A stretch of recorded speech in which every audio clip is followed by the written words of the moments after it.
Amigos, qué gusto que nos acompañe, como siempre, un verdadero placer. Una fuente nodal de riqueza para el país son las remesas que envían nuestros connacionales, básicamente desde Estados Unidos. Tras una alza continua, hoy justamente presenciamos una tendencia a la baja. Hay diversas causas, pero la más importante es la mano dura del gobierno de Donald Trump contra los migrantes. No solo mayores controles en la frontera, sino deportaciones de muchos que ya trabajan ahí, aunque sin el aval migratorio. Esta noche nuestro invitado es Juan José Lee. Él es economista senior de BBVA México, quien sigue la pista a lo que sucede con esos flujos. ¿Qué se espera para las remesas en este 2025 y en su tramo final? ¿De qué nivel serán esos fondos en el año? ¿Cuál es la expectativa para este 2026? Lo invito a que nos acompañe. Juan José, muchísimas gracias por acompañarnos esta noche. Un placer siempre, ¿eh? Muchísimas gracias por la invitación. Siempre me da mucho gusto venir aquí. Juan José, este es un tema que nos interesa a todos. La verdad, pues este año no ha sido el mejor. Lo sabíamos, venía el tema del señor Donald Trump.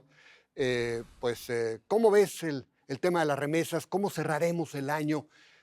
Supongo que no va a ser el mejor año, ¿verdad, Juan José? No, el último dato que dio el Banco de México fue una caída alrededor de un 5%, 5.300 millones de dólares, lo cual es un monto importante para un mes, pero estamos hablando que ya acumulamos 22 meses a la baja y ya estamos con tasas de crecimiento, por ejemplo, lo que ocurrió en junio, menores a los reportados en los últimos 12 años.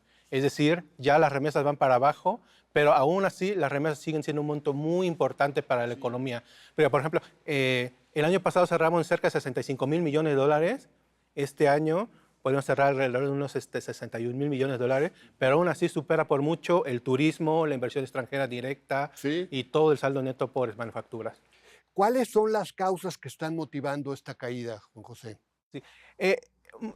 Digamos que en muchos medios y también como en las personas está justamente el argumento del presidente Trump, de todo las redadas migratorias, todas las deportaciones.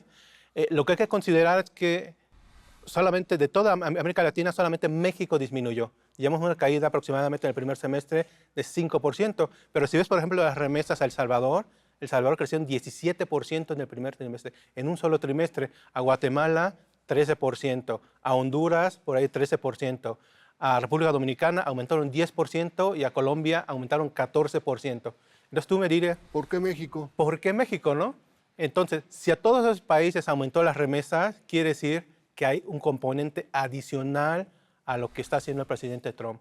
¿Qué es ese componente adicional? Una posiblemente saturación de la mano de obra migrante mexicana que ocurrió entre 2021 y 2024. ¿Por qué? Porque en 2020, pese a la pandemia, crecimos 8% de las remesas. Sí. 2021 crecimos casi 20% de las remesas. ¿Cómo puede crecer tanto si no crece el volumen de migrantes? 2022 igual creció 12% de las remesas. Entonces tuvimos un boom de las remesas muy grande por una llegada muy importante de migrantes, pero ya en 2014 ya se observa que ya se ralentizó este proceso porque ya no podían crecer más, ¿no? O sea, ya hay menos migrantes, o sea, están llegando menos migrantes. Sí. Digamos que hubo todo un boom del envío de las remesas justamente para apoyar a más gente para que llegara a Estados Unidos, porque el tipo de cambio también hubo una depreciación, pero aumentó mucho el número de migrantes, pero no a un nivel para sostener las remesas a más de 61.000 millones de dólares.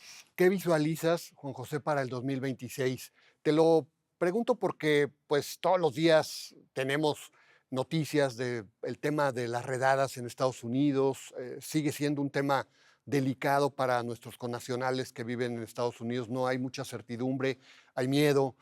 ¿Cómo lo ves tú?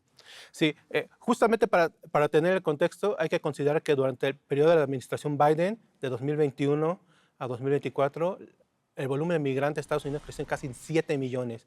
Y de ese volumen de migrantes, la mitad eran no documentados. Justamente lo que va a llegar con la administración Trump en 2025, 2026, claramente va a ser una reducción del número de migrantes, tanto documentados como no documentados. Los no documentados, porque actualmente es casi sellada la frontera. Hay cerca de 10.000 efectivos de la Guardia Nacional de Estados Unidos en la frontera. Las aprehensiones están en su mínimo histórico, en 7.000, cuando hace año y medio estaban en casi 125.000 al mes.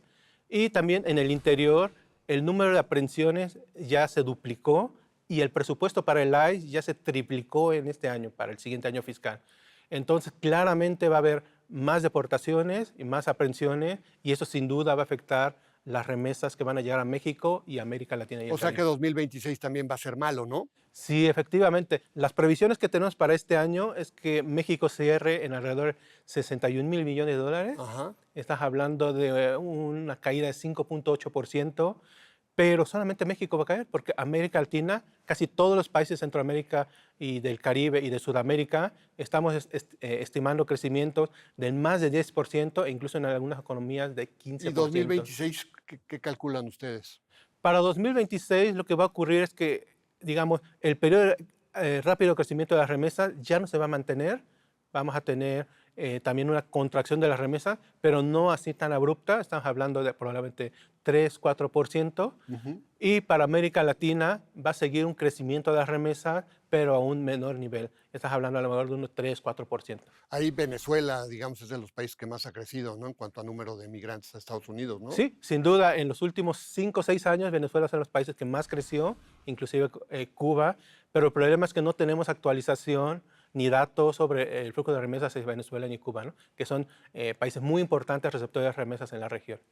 Ahora, ¿cuál es el impacto de esta situación que se está dando de crecimiento, esta caída de las remesas para México, Juan José, para los mexicanos que reciben pues estas remesas? Sí, con los datos que salió en la encuesta nacional de ingresos-gasto de 2024, que salió apenas hace un mes, 2 meses, se estima que hay alrededor de 1,6 millones de hogares receptores de remesas. Estás hablando alrededor de un 4% de todos los hogares en México y en personas estás hablando de unos 7 millones de personas. 7 millones de personas directamente en México reciben remesas. Sin duda van a ver afectado su ingreso, su capacidad de compra, pero no solamente por la caída de las remesas, sino porque el peso también se ha apreciado. Sí. A principios de años teníamos un tipo de cambio cercano a los 20.50, e incluso con estimaciones tú recordarás que iba a estar a 21.50, Sí, algunos analistas decían, para nada, ¿no? pero actualmente 18.70 en la mañana, sí. creo que lo que estaba.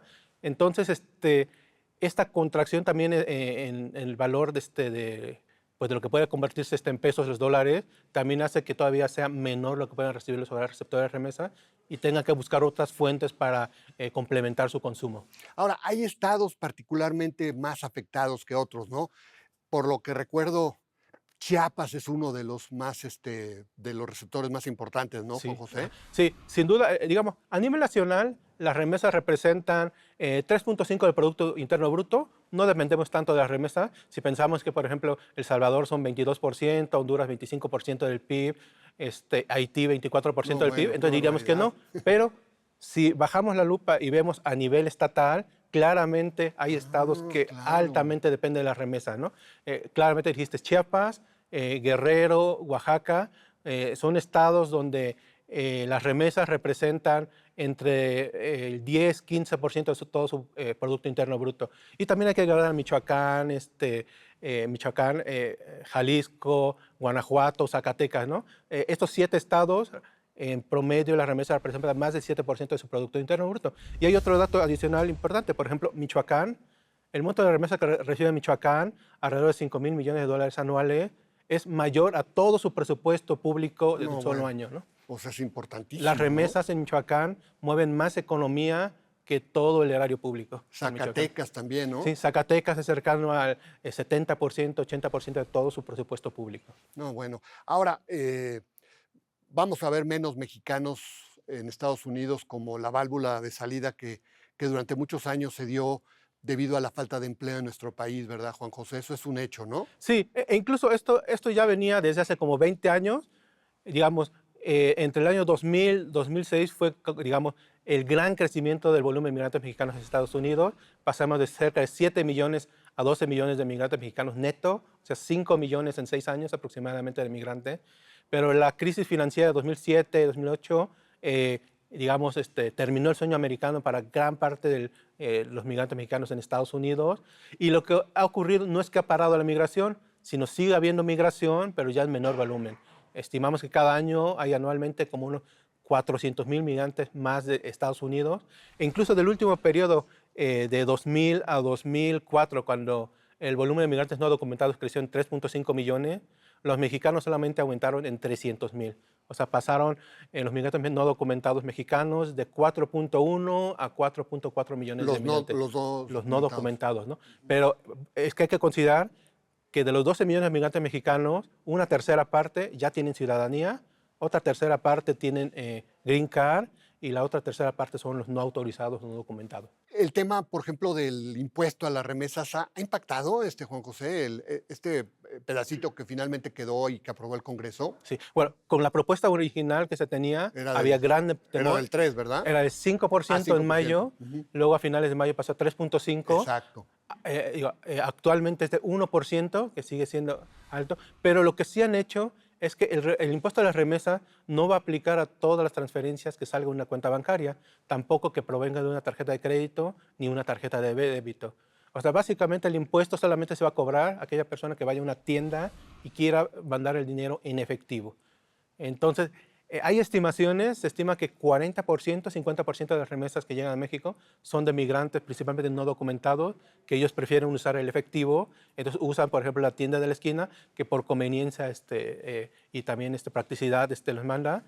Pero yo creo que este impuesto va a tener un factor recaudatorio importante en Estados Unidos, pero también puede ayudar a bancarizar a los migrantes mexicanos que están ahí. Sí. Digamos, los migrantes mexicanos en Estados Unidos, los documentados y los no documentados, y los con residencia, ellos ya tienen cuenta bancaria, ellos no nos preocupan.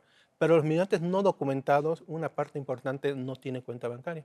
Entonces, si les va a cobrar 1% para el envío de remesas, es decir, para mandar $300 ya te van a cobrar, además de lo que ya te cobran, 3, 4, 5 dólares adicionales, bueno. A lo mejor ya van a preferir bancarizarse, ¿no? Ahora, en el pasado, Juan José, lo que veías es que pues tú tenías un conocido y le decías, oye, ¿vas a ir allá al pueblo? Sí, hoy te puedo dar una lana para que se la lleves a mi mamá. Y entonces pues, se iba el cuate en el avión y traía su lana de él y de otros 2 amigos. ¿Ese fenómeno podría regresar o no lo ves? Sí, eso era muy común en la década de los 80, 90, exacto. Mucha gente lo hizo. Justamente con un impuesto de 5%, ya estábamos haciendo nuestras estimaciones y claramente veíamos que iba a regresar, porque cada envío ya te iba a costar 10, 15 dólares adicionales. No, bueno. Pero actualmente con 5 dólares adicionales no es tanto, ¿no? Prefieres pagar esto a correr el riesgo de esa persona, aunque sea conocido, sí. ¿no? Corres riesgos, mejor prefieres garantizar que tu familia, que tu esposa, tus hijos, pues vayan a recibir este dinero, ¿no? Sí, y además, gran parte de las remesas, no importa que se manden en efectivo o con tarjeta de crédito o débito, casi llegan en cuestión de horas, mientras que un amigo podría tardar sí. hasta una semana, ¿no? Bueno, pues ahí está el tema. Podríamos platicar mucho tiempo con Juan José porque se quedan muchas preguntas en el tintero. Juan José, como siempre, un verdadero placer. Gracias por la oportunidad, ¿eh? Muchísimas gracias por la invitación. Buenas noches, Juan José. Un abrazo. La caída de las remesas tiene consecuencias para muchos estados, ya que para algunos, como por ejemplo Chiapas, pues llega a significar hasta 14.6% de su PIB. También son importantes para Guerrero, Michoacán, Zacatecas, Oaxaca, ya que la reciben familias que se ubican en los 5 deciles más bajos del ingreso. Además, son receptores del ámbito rural y muchas de ellas madres de familia con hijos porque el padre se fue a buscar nuevos horizontes. De ahí la importancia de estos dineros, sobre todo en un país en donde no hay demasiadas oportunidades. Lo invito a la próxima semana, aquí a la misma hora, con más nombres y nombres. Hasta la próxima.